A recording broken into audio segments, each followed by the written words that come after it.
at minamahal na tunay ng walang hanggang Amang nasa langit, sapagkat kayo'y kanyang pinagpala na kanyang bayan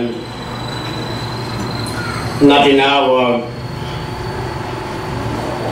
sa pamamagitan ng kanyang dakilang pag-ibig sa inyo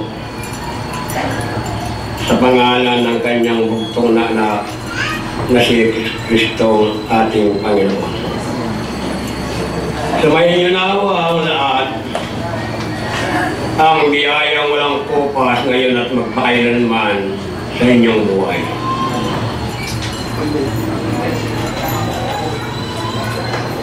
Mga bayan ng Diyos, tunay nga kayo ay pinagpala, sapagkat nung araw nang kayo'y nandito sa mundong ito, una sa pagparito ninyo ngayon sa nakaraan na maraming taon, walang sino man sa inyo na nakakaalam kung talagang naroon kayo o kung talagang nasaan kayo. Sapagkat nang hindi pa kayo tinawag ng Diyos na kanyang bayan, kayo ay parang isang pulo sa ibabaw ng mukha ng lupang ito na tumubo sa bawat isa sa inyo ang iba't ibang klaseng damo at dawat. Olit dahil sa kayo nga ay nilalang ng Diyos ayon sa kanyang uwang.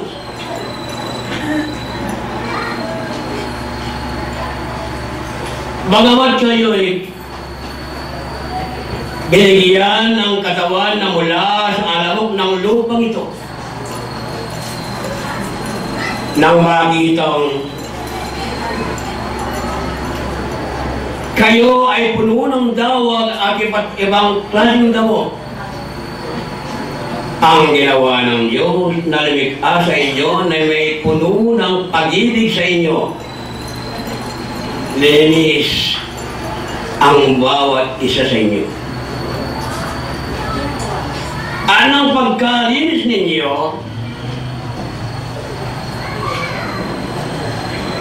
dumating ang banal na Espiritu na mula sa kinapupunan ng Diyos Ama na ibinangako ng pumanawag mula sa langit dito sa lupa na nagpakikilalang ilaw ng inyong buhay. Kayo ay lilinis at tinamnaan kayo ng mabubuting bini nang mula sa langit.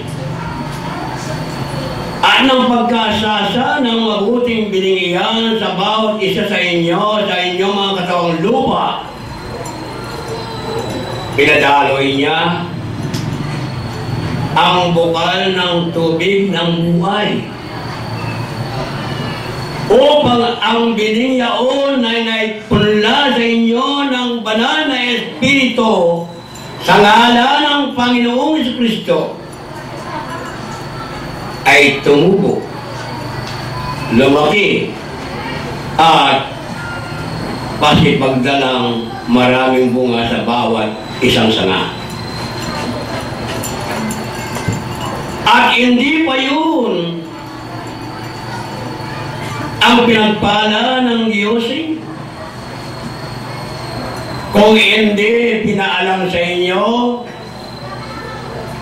na mula nang marinig ninyo ang salita ng Berbo, pinakilala sa inyo na kayo ay hindi taga-mundo ito. Dahil yan,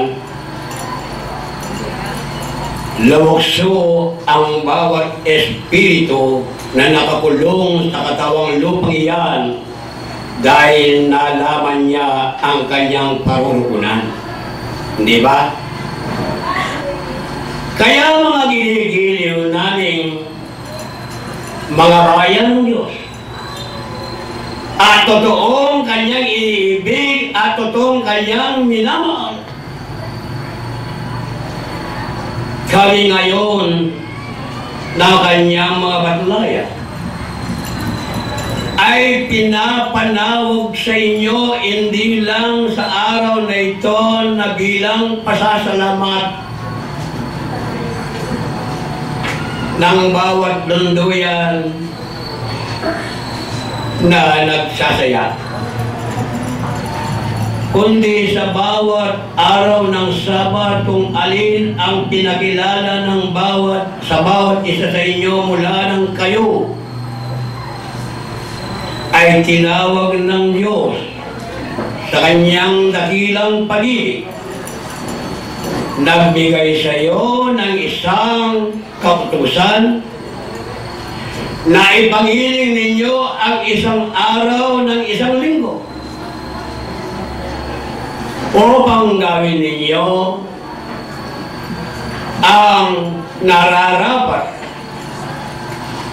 na inyong nakilala, na ipinakilala sa inyo sapagkat yan ang tunay na kagalakan ng Panginoon sa inyo na nagbigay buhay magpakailanman.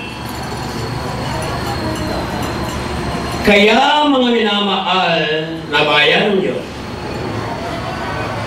mula nang kayo ay tumanggap ng salita ng buhay, kayo ngayon ay ibang tao na sa mundong ito. Sapagkat bagamat kayo'y hanggang sa ngayon ay nandito pang kasama na ng maraming kaibigan ng mundo na gumagawa ayon sa kanyang kagustuhan upang siyang matupad sa bawat isa na kanyang mga kaibigan. Kung sa inyong pagkamarito na kasama ng mga kaibigan ng mundo, paminsan-minsan kung nakaka-awak pa kayo o nakikituwa pa kayo sa kanilang katuwaan, bagamat nalalaman ninyo at tinanggap nyo ang kautusan ng Diyos, na huwag kayong makitutuwa sa walang kabuluhan, kundi makituwa kayo sa may kabuluhan. Dahil sa kakulangan ng paglingap ng bawat isa sa inyo sa mabuting salitang narinig ninyo na bilang tagumpili ng Diyos sa inyo, nakikita niyang gumagawa pa kayo sa hindi nararapat na gawin ninyo. Kaya mga kapatid, alinawang sa inyong pagpapatotoo, sa inyong mga bibig na mga salita ng buhay. Sana ating kapatid, huwag ninyong madaya ang inyong sarili, sapagkat ang Diyos na inyong pinananampalatayaan na sa ngayon, pinapaniwalaan na totoo at nagkaroon kayo ng